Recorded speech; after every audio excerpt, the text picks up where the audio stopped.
In April of 2016, a 52-year-old woman stood at her kitchen counter in a small town in Oregon, chopping onions for a pot of soup, half listening to a podcast playing from her phone propped against the coffee maker. She had the radio voice of a stranger filling her kitchen, a young woman with an easy laugh talking about an unusual childhood, about moving often, about a mother who kept secrets. Diane Kessler wasn't really listening, not at first. And then the young woman on the podcast did something so small, so strange, so impossibly specific, that Diane's knife stopped moving mid-slice, and the room around her seemed to tilt sideways. The woman on the podcast hummed 4 notes. Then she laughed, a little embarrassed, and said, almost to herself, "Snug as a rug, my little bug." Words nobody on this earth should have known. Words Diane herself had invented 20 years earlier, in the dark, for a frightened 6-year-old who could not fall asleep unless her mother sang them. Diane had never once said those words to another living soul, not to her husband, not to her son, not to a single friend in 20 years of unbearable grief. And now they were coming out of a stranger's mouth, through a phone speaker, in a podcast about nothing in particular, and Diane Kessler was on her knees on the kitchen floor, before she even understood why. To understand how 4 hummed notes and 6 whispered words could crack open one of the coldest missing child cases in Oregon history, we have to go back. Back past the kitchen floor, back past 20 years of silence, back to a hot, dusty Saturday in August of 1996, when a 6-year-old girl in a purple sundress let go of her mother's hand for what everyone believed, at the time, would be no more than a few seconds. Before we continue with this shocking story, subscribe and hit the bell. Don't miss any case, and tell us in the comments where you're watching from. We want to know where our community is. Now, let's discover how it all started. Willow Creek, Oregon in the 1990s was a logging town of a little under 4,000 people, tucked into a valley where the fog sat low over the hills most mornings until the sun burned it off by 10.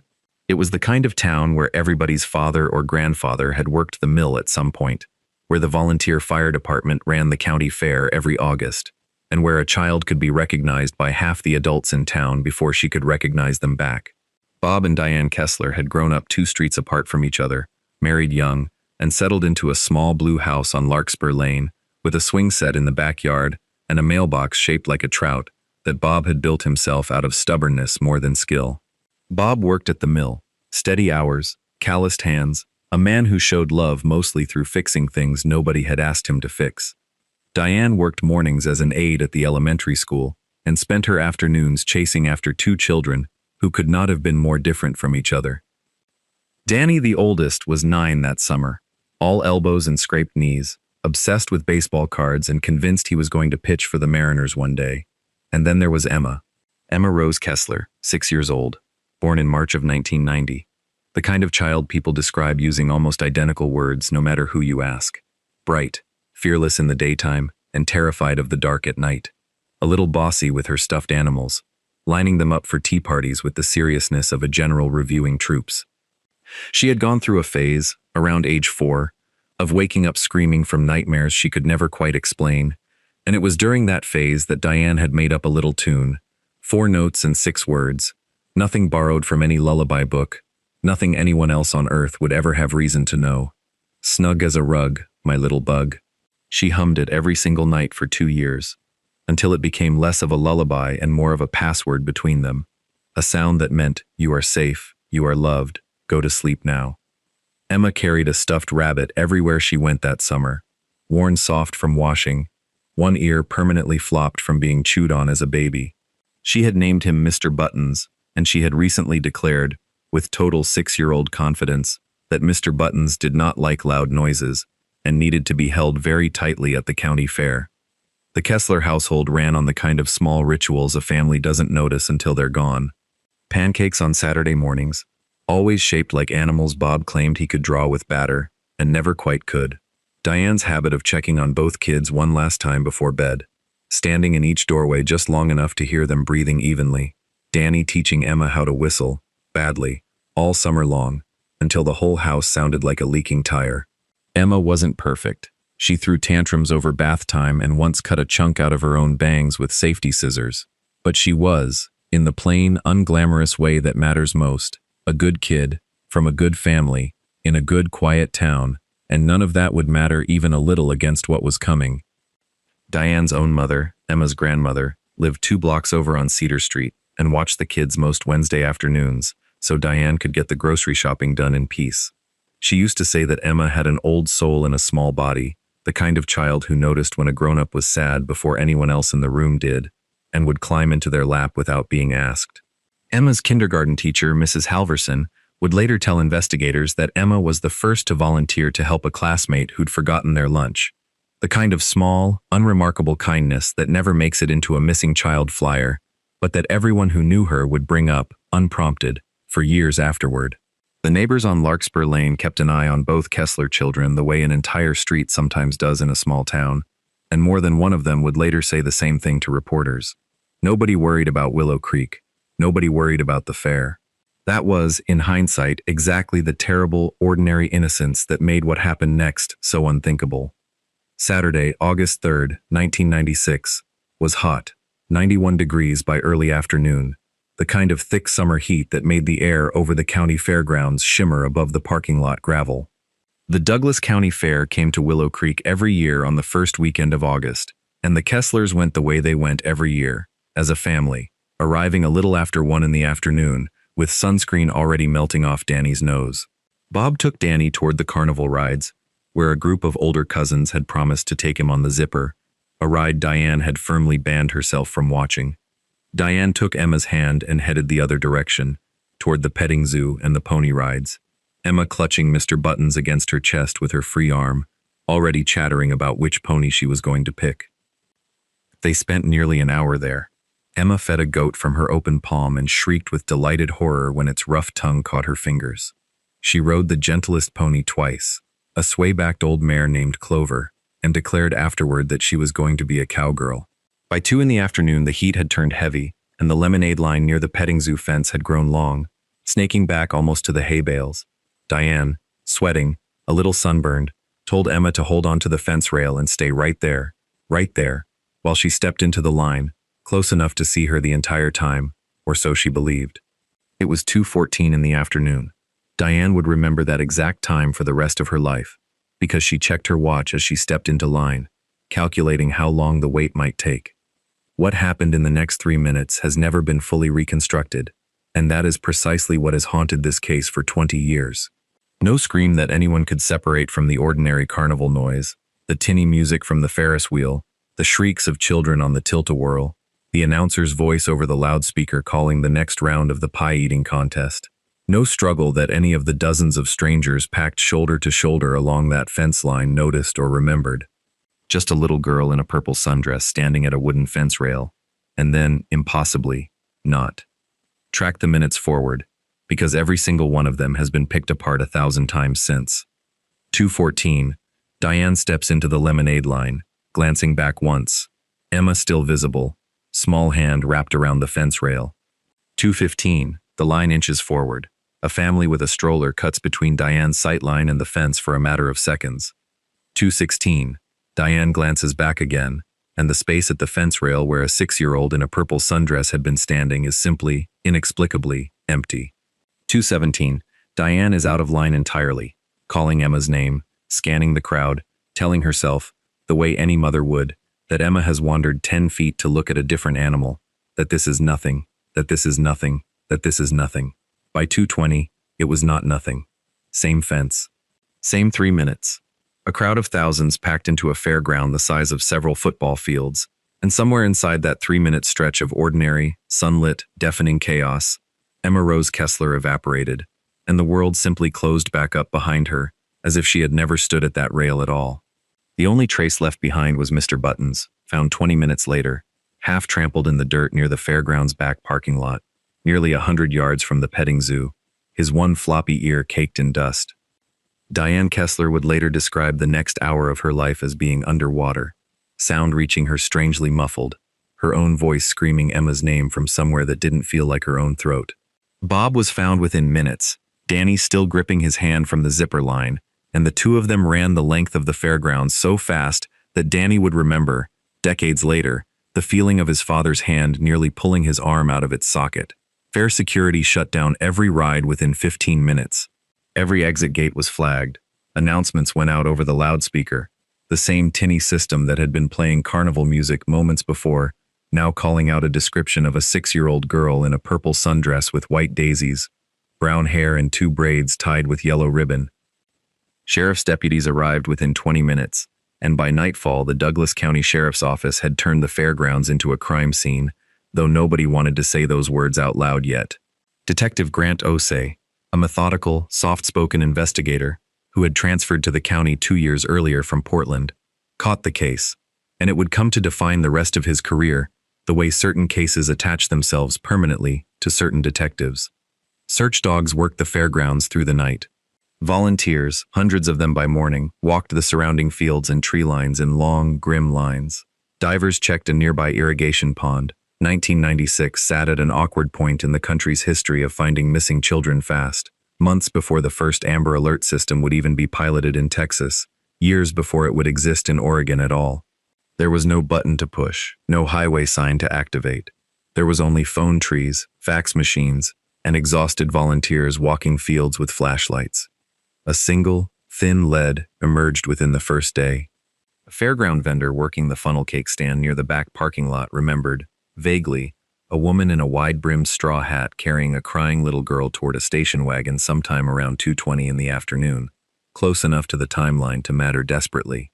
The vendor hadn't thought anything of it in the moment. Tired kids got carried out of fairs by their mothers constantly. She couldn't describe the woman's face with any confidence, couldn't remember the make of the station wagon beyond it being dark-colored, couldn't say with certainty which direction it had pulled out of the lot. It was, Detective Osei would say for years afterward, both the most important lead in the case and the most useless one, a single frame of a story with no beginning and no end attached to it. If you've ever watched someone you love disappear into a silence that never gets answered, you already understand what came next for the Kessler family, because what came next wasn't an ending. It was the beginning of 20 years in limbo. The days became weeks, and the weeks became the kind of grinding, formless time that has no shape except waiting. Diane stopped sleeping through the night almost entirely. She would wake at 2:14 in the morning, the exact minute burned into her, and lie rigid in the dark, replaying that lemonade line for the 10,000th time, wondering what would have happened if she had simply held Emma's hand, instead of letting her stand at that fence. Bob, a man who had never missed a shift at the mill in his life, began taking unpaid days off, driving the roads outside town for hours at a time, as if enough driving might somehow rearrange the last 20 years into something survivable. Danny, only 9 years old, watched his parents disappear into their grief nearly as completely as his little sister had disappeared from that fence, and he grew up fast and careful in a house that had, in every way that mattered, been split in two by 3 unwatched minutes on an ordinary summer afternoon. Emma's bedroom stayed exactly as she'd left it. Diane dusted it every single week for years. The small bed made with its quilt of cartoon horses, a half-finished coloring book left open on the floor, exactly where Emma had abandoned it that morning. It became, without anyone deciding it should, a kind of shrine, a physical argument against the possibility that Emma wasn't coming home. The flyers went up within the first 48 hours. Emma's kindergarten photo, gap-toothed smile, 2 braids, printed on fluorescent orange paper because someone at the sheriff's office said bright colors got noticed faster on telephone poles. For the first year, someone in Willow Creek replaced the faded ones nearly every week. By the 3rd year, replacements came less often. By the 5th year, most had quietly weathered away or been painted over, and nobody in town needed a flyer to remember Emma Kessler's face anyway. It had been carved into the community's memory in a way paper never could hold. Watch the search parties shrink from hundreds to dozens to a handful of volunteers who still walked the county's back roads every August on the anniversary, out of something that had stopped being hope and had become simple endurance. Watch Detective Osei's caseload fill up with newer tragedies while Emma's file grew thicker and thicker with dead ends, psychic tips that led nowhere, false sightings at bus stations 2 states away that sent Diane and Bob driving through the night only to find a stranger's child. Watched one anniversary of that Saturday become 5, and 5 become 10, each August 3rd a fresh wound, layered directly over the old one, never quite scarring shut. For anyone who has lived inside that particular kind of limbo, the space between desperate hope and crushing grief, you know it isn't a single feeling. It's a whole climate you learn to live inside. Ambiguous loss, psychologists call it. grief without a body, mourning without an ending. You cannot bury what you cannot find, and so you carry it instead, every single day, the crushing weight of a question mark where a daughter used to be. Diane found her way into that weight through a support group for parents of missing children that met on Thursday evenings in a church basement 2 towns over. There she met other parents carrying the same impossible arithmetic, and together, over years, they pushed for better resourcing for cold missing child cases in the state, for the very Amber Alert infrastructure that hadn't existed the day Emma disappeared, testifying more than once in front of state lawmakers who had no idea, until they heard her speak, what 3 unwatched minutes could do to a family.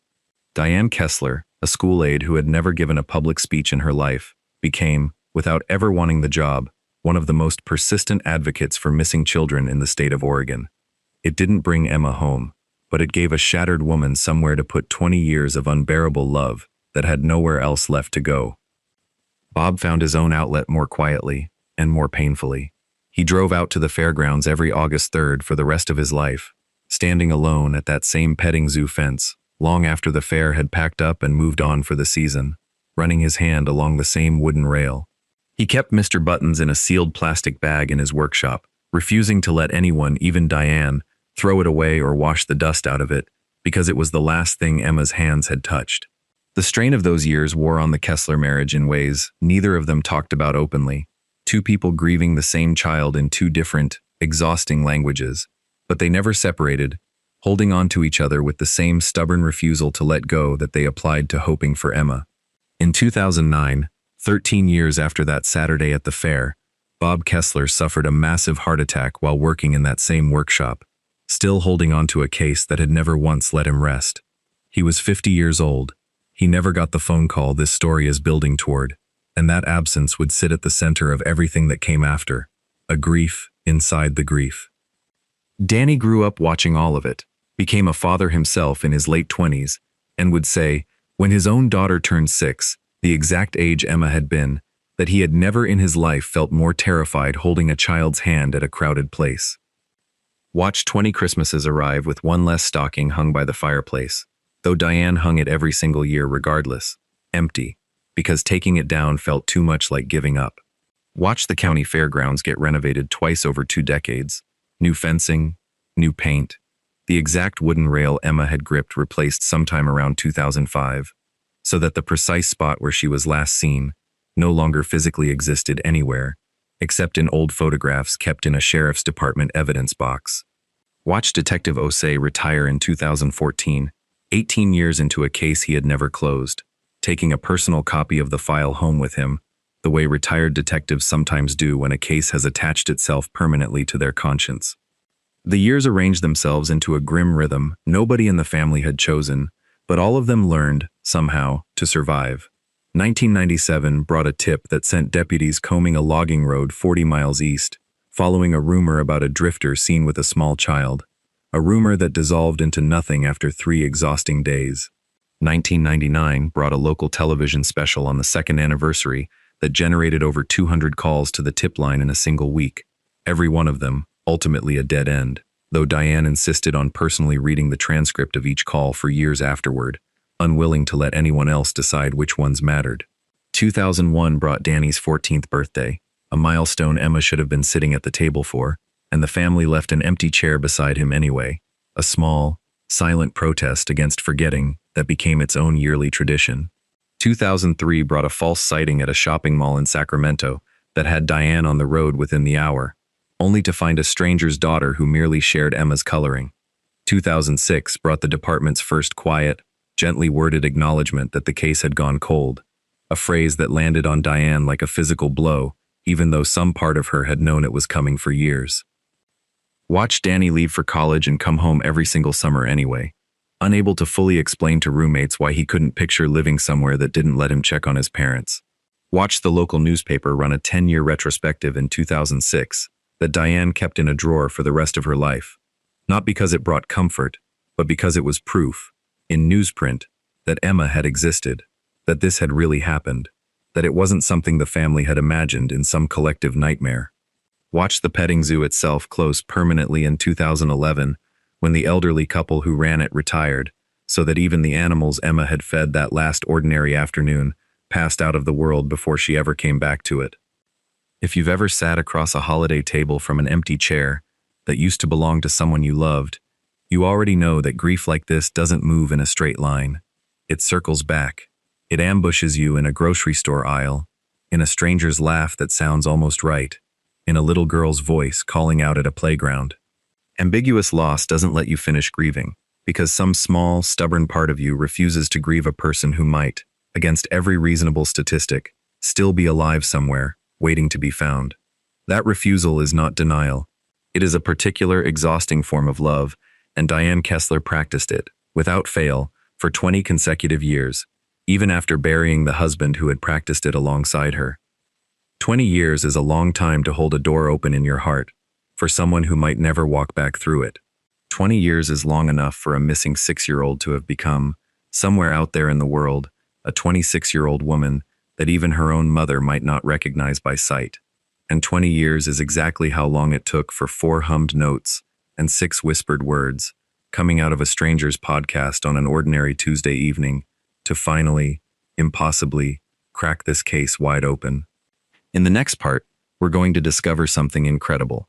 How a private lullaby, one that existed nowhere but inside a mother's memory, traveled through a podcast microphone and reached back across 20 years to find her. If you want to know what happened next, like this video and share it with someone who likes true stories, because what happens next is the reason investigators now say that sometimes the smallest, most personal details of a missing child's life are the details that end up saving them. The podcast was called Roots and Wings, a modest, independent show recorded out of Santa Fe, New Mexico, hosted by a woman named Priya Anand, who interviewed guests about unconventional upbringings, homeschooling, communal living, all the ways families outside the ordinary mold shape the adults their children became. It had a loyal but small audience, a few thousand downloads an episode, the kind of show that existed more out of genuine curiosity than any real ambition toward fame. In March of 2016, Priya recorded an episode with a guest who went only by the name Ren, a 26-year-old ceramics artist with a soft, unhurried way of speaking, who described a childhood spent moving frequently between small towns across 4 different states, raised by a mother she described, carefully, as private, someone who kept mostly to herself, and preferred that Ren do the same. Ren spoke, in that episode, about gaps in her early memory that she'd never fully understood, fragments of a life before roughly age 9 or 10 that felt, in her own words, like scenes from someone else's dream, rather than her own childhood. She talked about never having many photographs of herself as a small child. She talked about the strange sensation, one she'd carried her whole adult life, of humming a little tune when she felt anxious, 4 notes and a handful of words she couldn't remember ever being taught, words that simply lived somewhere in her, older than any memory she could consciously access. Almost as an aside, laughing a little at herself for how strange it sounded out loud, she hummed it for Priya on the recording. Snug as a rug, my little bug. She said she had no idea where it came from. She said it just felt like it had always been there, waiting underneath everything else. Diane's daughter-in-law had sent her the episode 2 weeks after it aired, thinking Diane, who had grown quietly fascinated with stories of unconventional families through her advocacy work, might find it interesting. Diane hadn't gotten around to it until that Tuesday evening in April, chopping onions, half distracted, the phone propped against the coffee maker. And then 4 notes and 6 words stopped her entire life for the second time in 20 years. Diane did not sleep that night. She listened to the episode 11 times, transcribing every word Ren said, searching for any identifying detail, any thread she could pull. By morning, she had contacted Priya Anand directly, her hands shaking so badly she had to retype the email 3 times. Priya, understandably protective of a guest's privacy, was cautious at first, unsure whether she was speaking with a grieving mother chasing a coincidence or something far more significant. But something in the specificity of what Diane described, a lullaby with no public source, no song title, no version anywhere on the internet, words invented in a dark bedroom in 1994 and never repeated to another living soul, convinced Priya this was not a coincidence worth dismissing. She agreed to reach out to Ren, gently, without alarming her, to ask whether she would be willing to speak with investigators.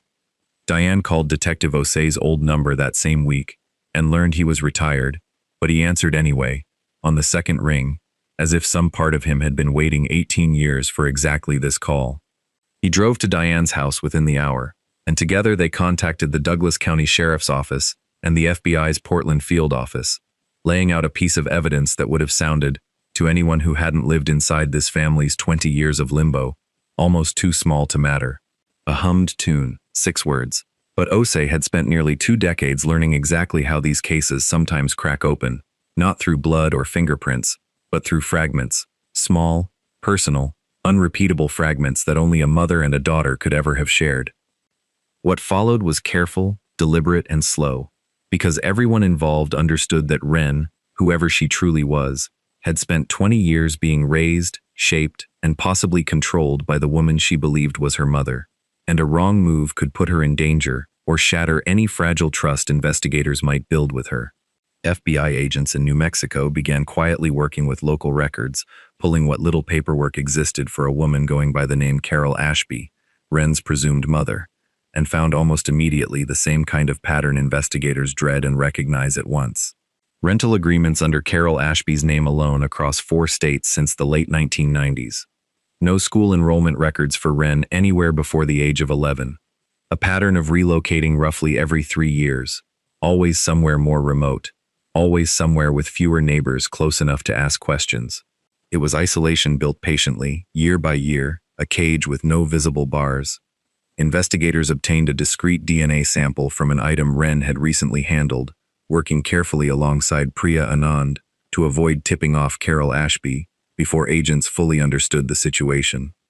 It took agents nearly 3 weeks to build enough of a picture to move safely, cross-referencing utility records, a decade-old vehicle registration, and a single fingerprint lifted years earlier from an unrelated traffic stop that had never been run against the right database until now. Danny Kessler, Emma's older brother, submitted his own DNA the same week, and Diane submitted hers as well, precisely for a moment like this one, a moment she had quietly prepared for every single year, without ever daring to say so out loud, keeping a sealed sample on file with the sheriff's office since the case first went cold.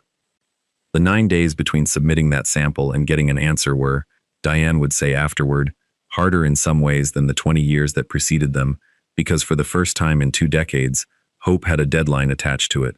She didn't tell Danny's children why she kept driving past the elementary school where she still worked, unable to sit still at her own kitchen table. She didn't tell her sister, who had flown in from Idaho the moment Diane called her, crying, the night of the podcast. She simply waited, the way she had learned to wait for 20 years, except this time the waiting had an endpoint, and that made it almost unbearable in a completely different way. The results came back 9 days later. A sibling match with Danny, a maternal match with Diane. The woman calling herself Ren Ashby was, beyond any statistical doubt, Emma Rose Kessler. Alive, found, 20 years, 7 months, and 13 days after she let go of a fence rail at a county fair in Oregon. When Diane got the phone call, she was standing in the exact same kitchen, at the exact same counter, and for a moment, she simply couldn't make her legs hold her up. She called Danny before she called anyone else, and the two of them sat together on the kitchen floor, holding each other, saying almost nothing at all, because some news arrives too large for words. But if you're picturing a fairy tale reunion at an airport, tears and running and instant recognition, that isn't what happened, and it wouldn't be honest to tell you it was. When Diane and Danny were finally able to see Emma, now a grown woman with her brother's same stubborn chin and her mother's same quick, searching eyes, Emma sat very still across the table from them, hands folded carefully in her lap, studying their faces the way you study strangers who claim to know you.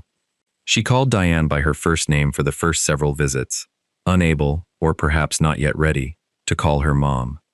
Investigators and the psychologists who worked with Emma in the weeks that followed explained something to Diane that she desperately needed to hear and desperately didn't want to be true.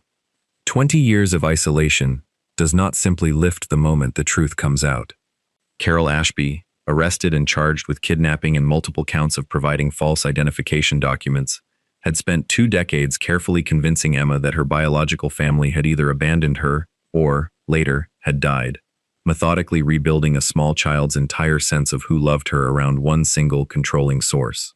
In those first weeks, Emma defended Carol without meaning to, said she had never been physically harmed, said Carol had raised her, fed her, taught her the ceramics craft that had become her entire adult identity and livelihood, and each time she said it, something in her own voice seemed to confuse even her. Psychologists recognized the pattern immediately. It was not loyalty, it was survival, the mind's own desperate architecture for enduring the unendurable, built layer by layer since she was 6 years old, and it would take years, not days, to carefully, patiently unwind. For anyone who has ever wondered why a survivor doesn't simply run the moment the truth is revealed, this is the answer nobody wants to hear, and everybody needs to. The chains that hold a child in place for 20 years are rarely made of rope. They're made of 1,000 small, patient lies, repeated so consistently, for so long, that the truth starts to feel like the lie instead. Carol Ashby offered almost no coherent defense at trial, beyond a rambling insistence that she had given Wren, as she still called her, a better life than the one she would have had otherwise. Investigators never fully determined why she had taken Emma that particular day at that particular fair, whether it was opportunity or long-standing planning, and Carol herself never gave a straight answer to the question that mattered most to the Kessler family. The jury did not deliberate long. She was sentenced to serve the remainder of her adult life in prison, a sentence that could return to Emma nothing of the 20 years already gone, but at least ensured she would never take another 20 years from anyone else. The therapy that followed took a shape nobody in the Kessler family had expected, and nobody could have fully prepared for. Twice a week, sometimes 3 times, Emma sat with a trauma specialist who worked exclusively with survivors of long-term childhood abduction, and the work was slow, in a way that tested everyone's patience, without ever being allowed to look impatient. Some sessions were spent simply teaching Emma that she was allowed to ask questions about her own past, without fear of upsetting anyone. Other sessions were spent gently separating the parts of her that had genuinely become real over 20 years. A love of pottery, a quiet, careful way of speaking, a deep attachment to the high desert landscape of New Mexico, from the parts that were simply survival, simply Carol Ashby's voice still running in the back of her mind, long after she was behind bars. Fragments, that's what the therapist called them. Fragments of 2 different lives that had to be laid out side by side and slowly, painstakingly, rewoven into something whole. There were setbacks that looked, for weeks at a time, like Emma might be sliding backward instead of forward. Moments she asked to stop all contact, moments she cried without being able to say why. But piece by piece, memory by memory, the woman who had spent 20 years answering to Wren began, cautiously, to let herself hold both names at once.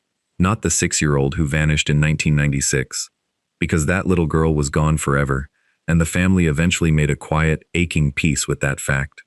But a new woman, built from both halves of a life that had been split violently in 2, on one hot Saturday afternoon at a county fair. The new normal did not arrive overnight, and it never fully erased what had been lost. Emma kept her ceramics studio in New Mexico for the first 2 years after her identity was confirmed, unwilling to uproot the one part of her adult life that felt entirely, undeniably her own. But she flew to Oregon every few months, then every few weeks, then, eventually, moved into a small rental just 15 minutes from Diane's house. Danny's daughter, 6 years old the year her aunt came home, the exact age Emma had been at the fair, became one of the fastest bridges back into the family, too young to understand the full weight of what had happened, old enough to simply love a new aunt who was very good at making little clay animals with her. There were good days and there were very hard days. There were nights Emma woke up disoriented, unsure for a few terrifying seconds which town, which decade, which name was real.